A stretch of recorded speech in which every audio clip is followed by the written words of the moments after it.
नमस्कार दोस्तों, मैं विनाश दास रेशनल कबीर यूट्यूब चैनल में आप सबका हार्दिक स्वागत करता हूं। साथियों, चैनल को सब्सक्राइब करें, लाइक करें, बेल आइकन को प्रेस करें और शेयर करें, अपने सभी साथियों तक पहुंचाएं। दोस्तों, इस चैनल का उद्देश्य किसी भी जाति, धर्म, संप्रदाय या व्यक्ति विशेष को आहत पहुंचाना नहीं है। यह चैनल तर्कशीलता को, वैज्ञानिक सोच को प्रमोट करने के लिए और जन जन में बुद्धिवाद को स्थापित करने के लिए आडंबर, अंधविश्वास, पाखंड और छुआछूत भेदभाव से मुक्त भारत बनाने के लिए क्रिएट किया गया है। जैसा कि आप जानते हैं दोस्तों, मनुस्मृति को मैं आपको पढ़ के सुनाया, ज्यों का त्यों लोग छिपाते हैं। ऐसा नहीं लिखा है, ऐसा अर्थ है, वैसा अर्थ है। तो जैसा है ज्यों का त्यों मैंने पढ़ के सुनाया। 9 अध्याय तक अभी तक पहुंचा। अब 12 अध्याय की किताब है दोस्तों। आगे 9 अध्याय पर जहां चल रहा है वहां की बात मैं आपको बताऊंगा। पिछले एपिसोड में बताया था दोस्तों, ब्राह्मण के पास 4 औरतें हैं और 4 औरतों में एक ब्राह्मणी है, एक क्षत्राणी है, एक वैश्या है, एक शूद्रा है। तो चारों औरतों से जब बच्चा पैदा होंगे तो उन बच्चों में किस तरह से संपत्ति का बंटवारा किया जाएगा, इसके विषय में डिटेल से मैं पिछले एपिसोड में आपको बताया, पढ़कर सुनाया। और साथियों, आपने पाया कि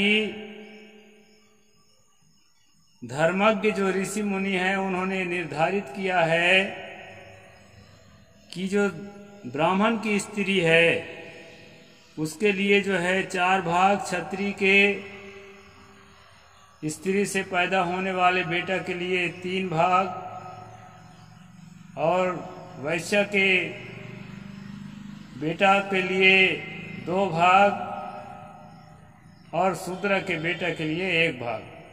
इस तरह संपत्ति का, चल अचल संपत्ति का हिस्सा निकालने की बात कही गई है।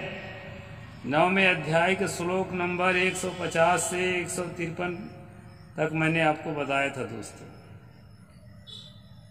अब आगे की ओर चलते हैं। आगे मनु जी और क्या कहते हैं।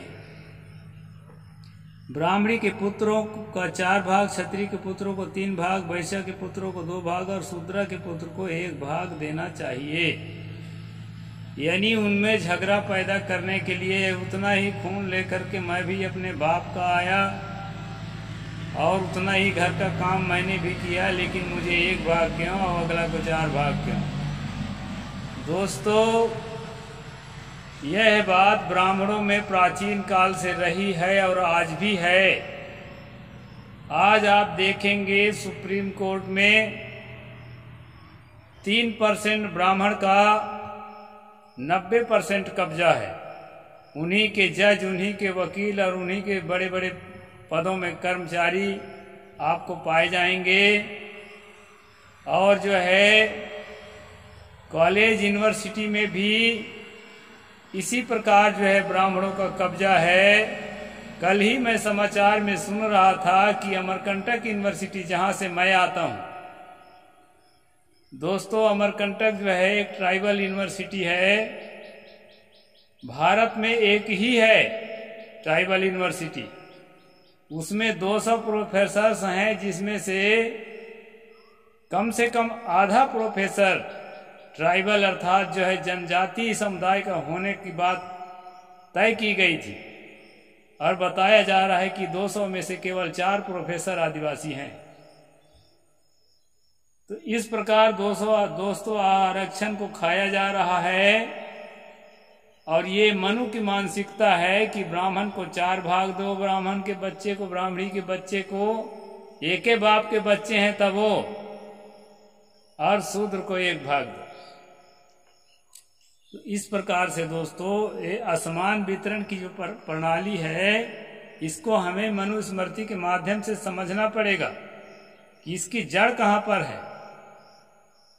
और यूनिवर्सिटी के बाद आप मीडिया में देख लीजिए, आप विधायिका में देख लीजिए, विधायिका में भी ऐसा रिप्रेजेंटेशन है। कितने कैबिनेट मंत्री आपके जाते हैं, कितने कैबिनेट मंत्री राज्य में, कितने केंद्र में जाते हैं, उनको देख करके आप अनुमान लगा सकते हैं कि मनु का साम्राज्य तो खत्म हो गया है दोस्तों, लेकिन संविधान के जमाने में भी मनु का कानून अभी चालू है। ये रिप्रेजेंटेशन के मामले में बहुत ही असमान और सौतेला वितरण हो रहा है। इसी प्रकार से दोस्तों ब्यूरोक्रेसी में देखेंगे, ब्यूरोक्रेट्स जो होते हैं उनमें भी जो है आप अपनी संख्या को 90% भाग ब्राह्मण का पाएंगे, बाकी भाग जो है थोड़ा उससे कम क्षत्रिय का, थोड़ा उससे कम बनिया का, और फिर जैसा कहा गया है चौथाई हिस्सा 85% शूद्रों का। तो ये जो मनु की नीति है, ये जो है अभी व्यवहारिक जगत में चालू है। इस पर जो है अभी बहन कुमारी मायावती ने आपत्ति जताई है, जो अभी इसमें सब कैटेगरीकरण जो अभी कोर्ट से फैसला आया है उसका, तो उस पर भी आप लोगों को ध्यान देना चाहिए। तो साथियों हम चलते हैं आगे, और क्या कहते हैं मनु उसको हम समझते हैं। ब्राह्मण क्षत्रिय विषायाम शूद्रा पुत्रो न ऋक्य भाग यदेवास्य पिता दद्यात् तदेवास्य धनम भवेत्। ब्राह्मण क्षत्रिय वैश्य से शूद्रा को जो पुत्र उत्पन्न हो उसके धन के पाने का हकदार नहीं होगा, किंतु पिता जो कुछ दे दे वही उसका धन होता है। यानी शूद्र के घर की जो महिलाएं हैं वो बड़ी जातियों के लिए केवल खिलौने हैं दोस्त, खिलौना, उनके हवस का खिलौना। इसीलिए आज जो है ना खेल की तरह आपके बहू बेटियों का बलात्कार किया जाता है। अभी आप देखेंगे कि एक कोई मोईद कोई करके है, मोईद खान सपा कार्यकर्ता, मैं किसी पार्टी का पक्ष नहीं लेता, पार्टी चाहे जो हो, लेकिन पैसे के जो है नशा में, धन के नशा में, चाहे जिस जाति का हो, अपने अहंकार में जो अत्याचार करता है, अनाचार करता है, कुकृत्य करता है दोस्तों, उसका मैं घोर निंदा करता हूँ, कड़े शब्दों में निंदा करता हूँ। अभी 12 साल की कन्या के साथ जो अयोध्या में दुराचार किया गया है, तो ऐसे मनुवादी मानसिकता का वो परिणाम है दोस्तों। चाहे वो मुसलमान हो चाहे ब्राह्मण हो, मानसिकता होती है, अपराध होता है। तो इस प्रकार दोस्तों यहाँ कहा है कि भोग्य वस्तु की तरह उसका आप उपयोग कर लीजिए। शूद्र स्त्री का, कोई भी ब्राह्मण, कोई भी क्षत्रिय, कोई भी वैश्य, लेकिन जो है उससे जो बच्चा पैदा होगा तो पिता इच्छा अनुसार जो उसको दे दे वही उसका धन है। कोर्ट कचहरी में जो है अगर वो जाएगा तो उसके लिए कोई हक नहीं है। यहाँ पर बताया है कि धन को पाने का हकदार नहीं होगा। ब्राह्मण क्षत्रिय वैश्य से शूद्रा को जो पुत्र उत्पन्न होगा वह उसके धन को पाने का हकदार नहीं होगा, किंतु पिता जो कुछ दे दे वही उसका धन होता है। यह दोस्तों मनु न्याय। राम राज, हिंदू राष्ट्र, बहुत ज्यादा उतावले हो रहे हैं आप लोग संविधान खत्म करके मनु स्मृति को स्थापित करने के लिए। साथियों मैं आपके हित के लिए जो है पढ़ करके सुनाता हूँ, आप जो है शेयर नहीं करते, लोगों तक पहुँचाते नहीं हैं। देखिए हाँ, जान हथेली में रखकर कितना खतरा का काम है। धार्मिक लोग कितना मेरे नुकसान पहुँचाते हैं, कितना मेरे खिलाफ जो है षड्यंत्र रचते हैं, उसको झेल करके भी मैं सोशल मीडिया में आप तक इन बातों को पहुंचाता हूं, इन सच्चाइयों को। अब इन सच्चाइयों को नहीं जानने के कारण आज जो है गलत लोगों के साथ हमारे लोग हैं, और जो है ऐसे लोगों को अधिकार दे रखे हैं जिसके माध्यम से आपका ही अधिकार छीना जा रहा है। मनु का जो कानून है वो व्यवहार में लाया जा रहा है। कोर्ट द्वारा भी जो अभी कहना चाहिए कि फैसला आया है, वो आपके आरक्षण को समाप्त करने का जो षड्यंत्र है उसी का एक हिस्सा है दोस्तों। आप जो है समझ नहीं पा रहे हैं अभी भी।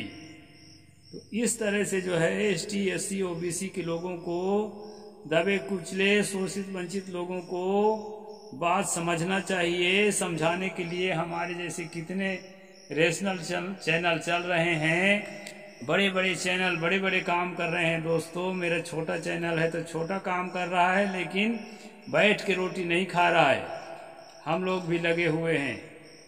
तो जरूर आप जो है, छोटा से ही बड़ा होता है, चैनल को आगे बढ़ाइए ताकि जो है मनु स्मृति, पराशर स्मृति और तमाम रामायण महाभारत के अंदर जो